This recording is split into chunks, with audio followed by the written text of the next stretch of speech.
Oklahoma Gardening is a production of the Oklahoma Cooperative Extension Service as part of the land grant mission of the Division of Agricultural Sciences and Natural Resources at Oklahoma State University, dedicated to improving the quality of life of the citizens of Oklahoma through research-based information. Southwood Landscape and Garden Center, Tulsa's source for great gardens, southwoodgardencenter.com, and the Oklahoma Department of Agriculture, Food, and Forestry, helping to keep Oklahoma green and growing. Welcome to Oklahoma Gardening.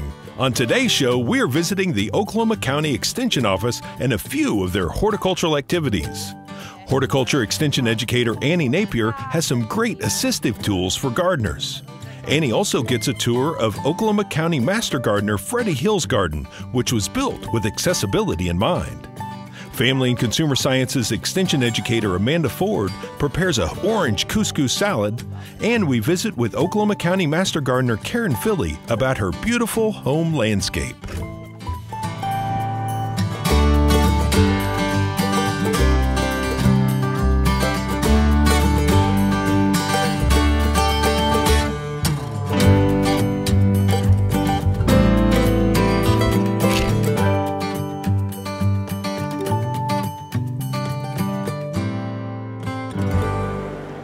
There are three main elements to Oklahoma State University. There's the academics, which is the college students. There's the research, which is happening all across the state at different research stations. And then there's the extension.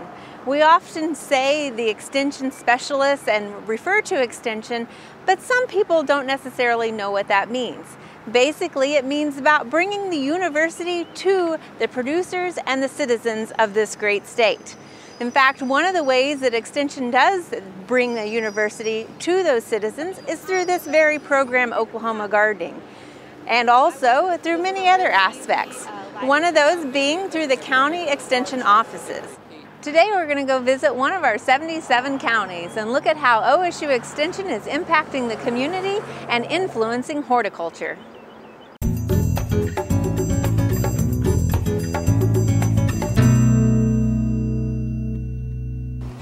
Hi, my name is Annie Napier. I'm from the Oklahoma County OSU Cooperative Extension.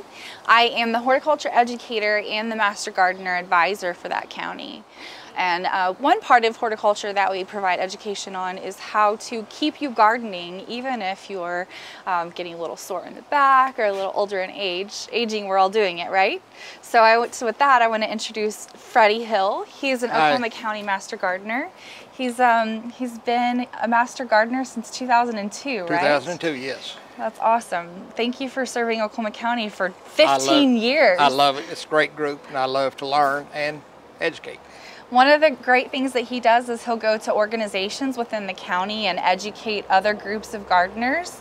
And then he'll also be at the extension to where when people call in and ask specific questions about the problems that they're having, we get questions from everything about pests and what vegetables are best to grow. And Freddy and I both have a passion for therapeutic horticulture or enabling horticulture. And so some of the things that we like to do are teach people how they can continue gardening. And so we have a few of those tools here today. This is one that Freddy keeps in a really strategic place in his There's a lot garden. of varieties of things. This is like a handicap grabber. It's the most utilitarian of all of them you can find. It's probably 25 bucks. And just, it lasts forever. Yeah. So one thing I do that's really, really fun, when I'm able to get down on my knees, my husband has these knee pads that I put on both knees, and they're so springy because he uses them to crawl around in the attic. And we find them at big box stores even for less than $10, but they really protect your knees. And I think it's easier than carrying around a knee pad. Another thing I like to use is something that you can attach to your drill.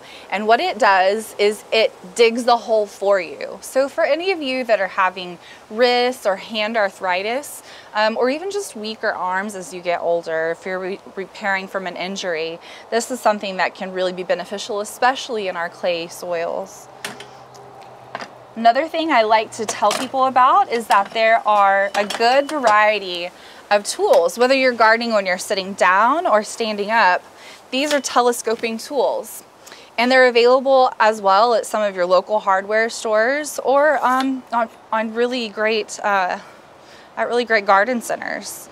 And so this one is really one of my favorite ones. I like to keep my tools sharp. This is something that you can use to get the weeds out and cultivate the soil.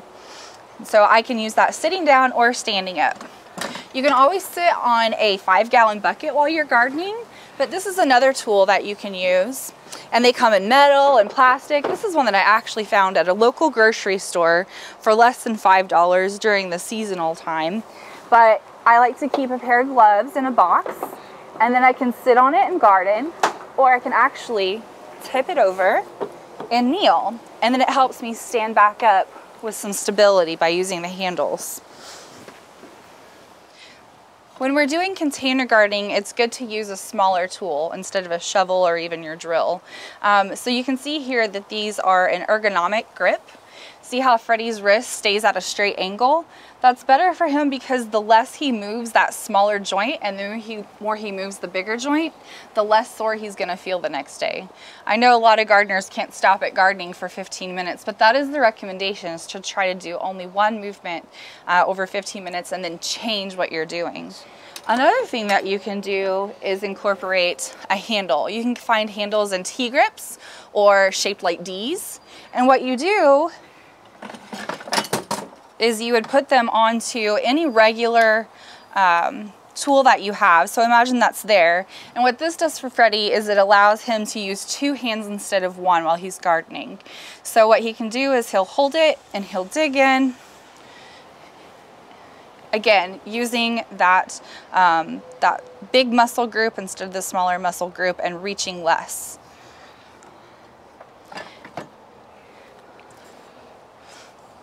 Freddy does only a little bit of watering in his garden in Oklahoma, and that's all by planting. But the things that he does need to reach, he can reach with a longer handled tool, and so he won't have to bend over as far, putting less pressure and strain on his back and less repetition. It's a low velocity too, so you don't wash the soil out of your pots. You always want to water like it's a gentle rain. Yes. Well, I hope that some of those tips help you in your gardening, and we hope that you will call us if you have any questions.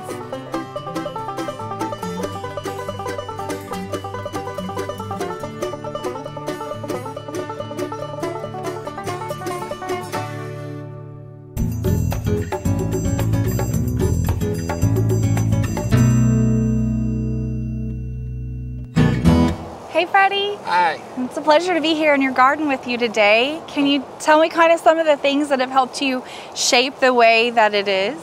Yes, it went from a big square garden patch that had nothing growing in it for 5 months. I shrunk it down, and then I developed things that are easier and easier to use. Once I became handicapped in 2011, I had to really concentrate on that. Can't pick up more than 10 pounds, can't walk very far, things like that. So everything is user-friendly in that it's hard edges, raised a little bit, and so it's narrow enough that you can reach it. Absolutely.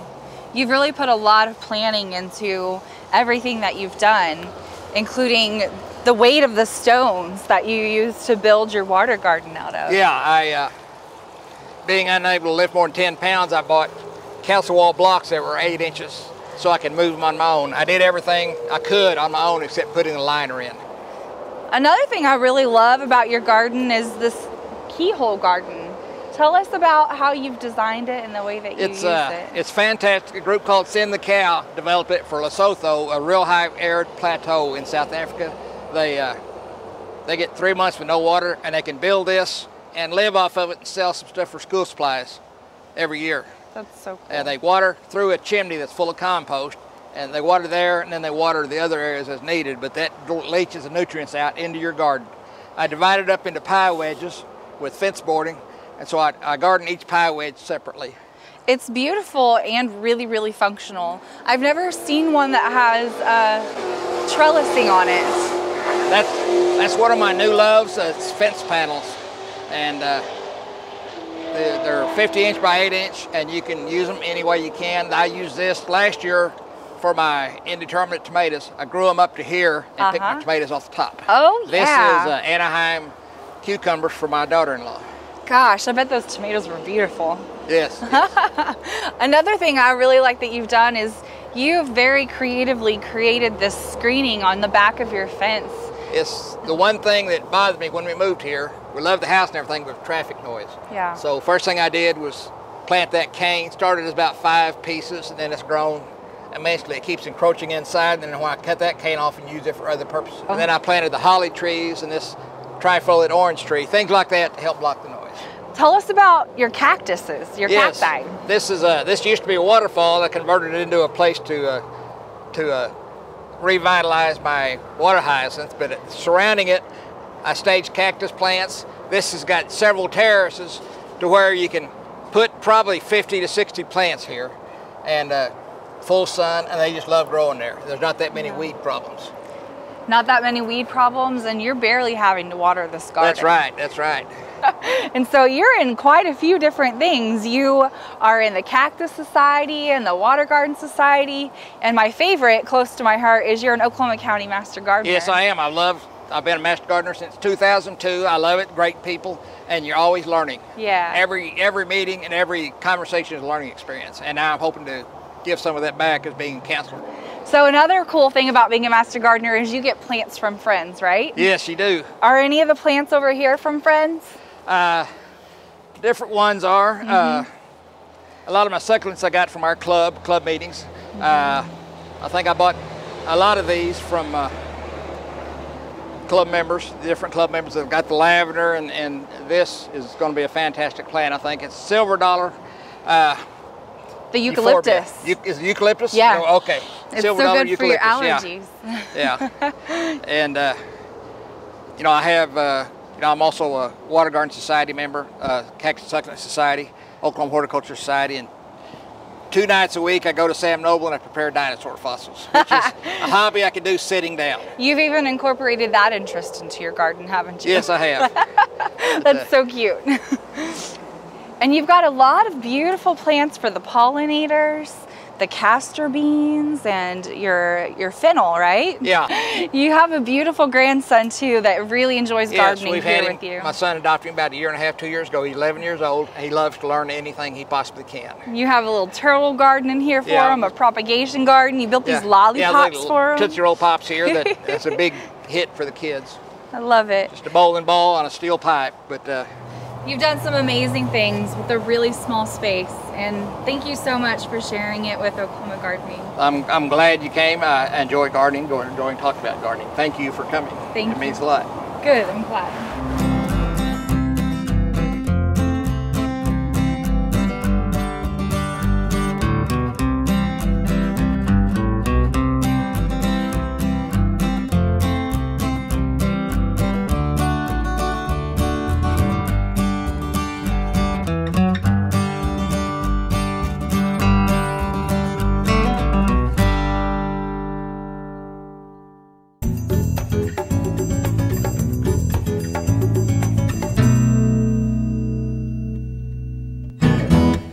Hi, my name is Amanda Ford, and I'm one of the FCS educators here in Oklahoma County. And today we're shooting in our new OSU Conference Center in our demo kitchen. We just opened this facility in September, and so it's open for community use. We use it for a lot of our programs here, but we also rent it out to our community partners that need a kitchen or a demo kitchen or prep kitchen, anything like that.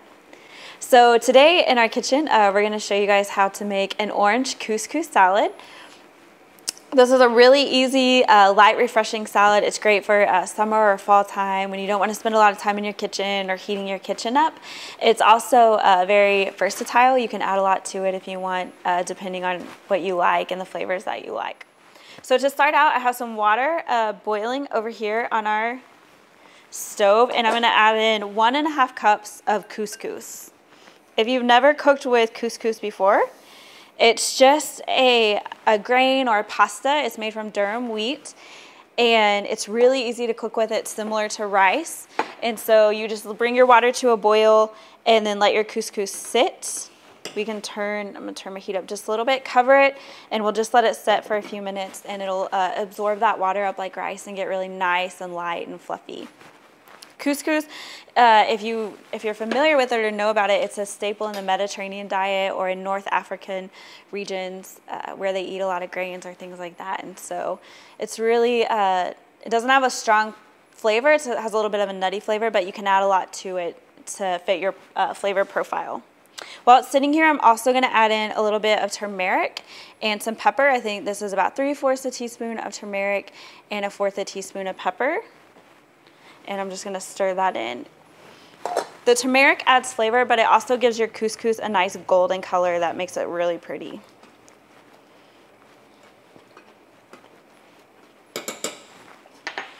Okay, I'm going to turn my heat down and just let that sit a minute.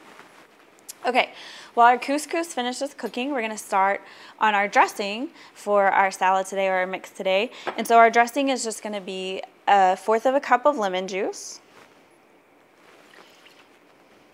We're going to add a tablespoon of olive oil. And then we're going to add about a tablespoon of freshly ground orange zest, or zested orange. And then I'm just going to whisk that together until it's all mixed. You could add a little salt to your dressing if you like. I'm following the recipe exactly today, but you could add a little salt or pepper to it if you wanted to increase the flavor. And then to that dressing, we're also going to add just a handful of chopped chives.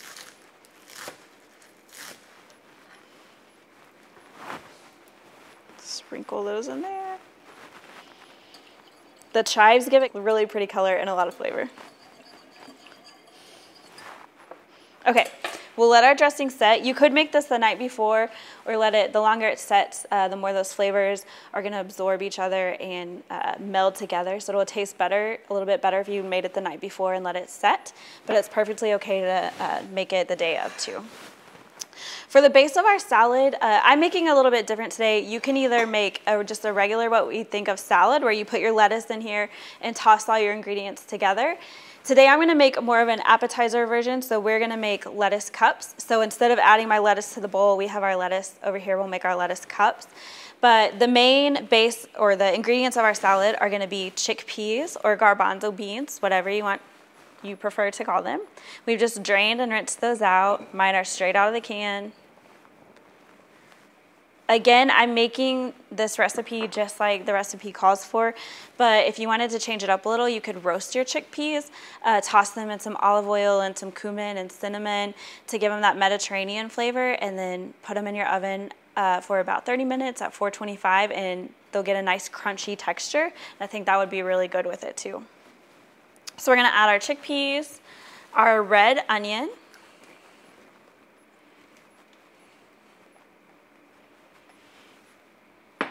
that's half of a red onion, about 1/4 a cup of raisins. If you prefer dried cranberries, you could use dried cranberries. And then we're going to add in about a cup of just canned mandarin oranges.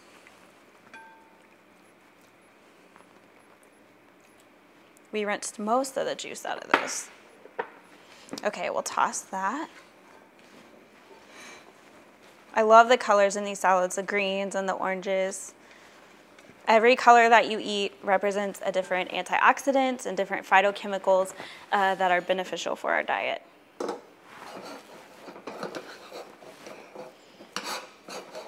Okay, you can see now that our couscous is really light and fluffy.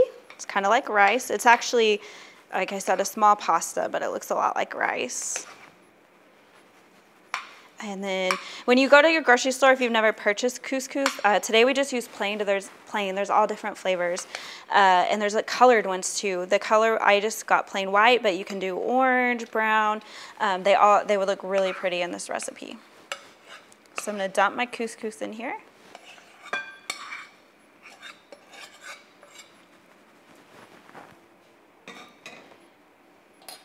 And we'll stir that together.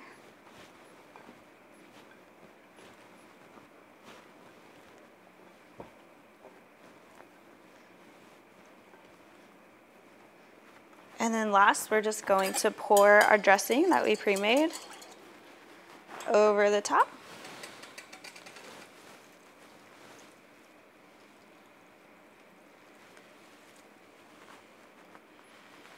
The couscous kind of smells like stuffing at Thanksgiving, I think. So again, from here, if you wanted to just put it on top of your lettuce, you could. But we're gonna make some lettuce cups. So I just have my red leaf lettuce out here, and you'll just take a few scoops and fill up your cup.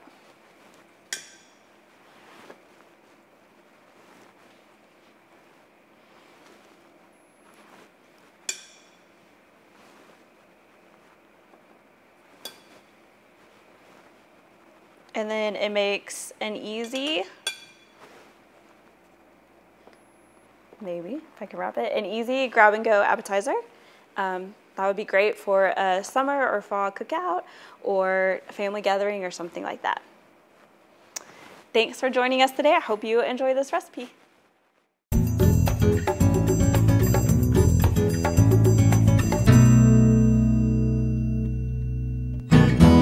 I'm Karen Filley, and these are my gardens, and we have lived here for 30 years, and the home was built around the gardens. There's a specific tree that the house was built around, and we put in the vegetable garden while the house was under construction so we could have production our first year. The house was built around the tree, and it had a large deck around the tree because we wanted to protect, it was a native oak, and we wanted to protect the tree. Well, after the deck had been there 25 years, I was really getting tired of all the maintenance. We were spending hundreds of dollars every year replacing this board, replacing that board, and I finally said, why don't we just rip it out and do something different? And it was at that point that we decided that we would like a stone patio. And since we had stone and it doesn't breathe like wood, we decided that we had to have professional advice. And we had Mark Bays come out, and he designed a system to preserve the tree, to give it breathing tubes and water tubes. And so we have now a stone patio around our tree instead of a deck. It's doing very well. The deck was lined with pots, and now we have a limited number of pots because I no longer have a daughter that gets paid a nickel to water every pot.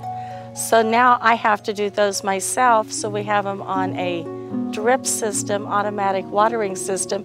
Where we're sitting, it used to be sand and all grass. We used to have grass clear back to the fence, but as the natchez grew into a large tree, this became too shady. We couldn't garden here, and it was like, oh, this is way too much to put a total floral garden. So we decided to split it and leave that one garden there and make a separated path here so you can sit and actually enjoy the gardens. That used to be a rose garden. Now it's almost total shades, so we have hydrangeas there. We can no longer have a bright sunny garden there.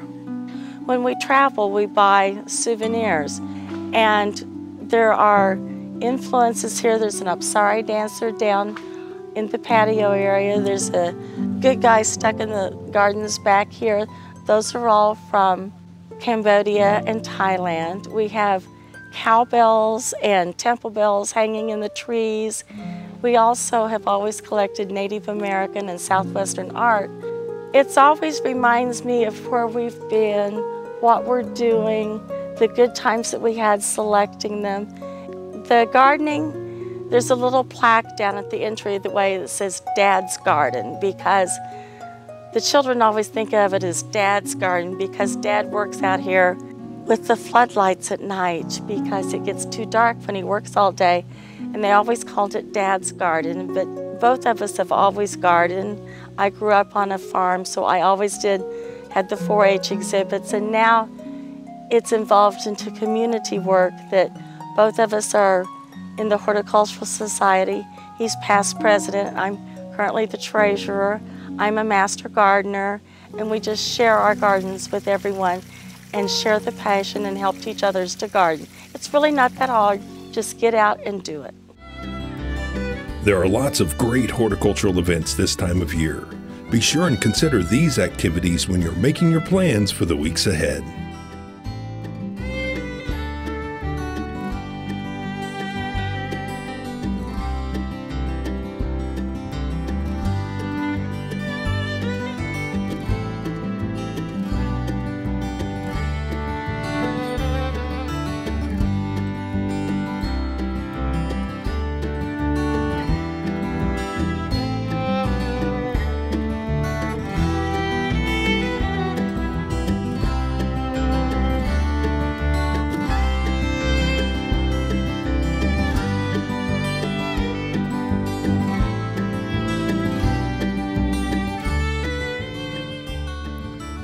Next week, we're exploring horticultural activities in Tulsa. Horticultural Extension educator Brian Jervis takes us on a tour of the Tulsa County Extension Center. We stop by Philbrook Museum of Art to identify a new problem affecting crepe myrtles. In the Brookside area, we look at beautification efforts of the Tulsa County Master Gardeners. And finally, we tour Master Gardener's home garden. There's a lot to see, so be sure and join us next week for even more TV you'll grow to love.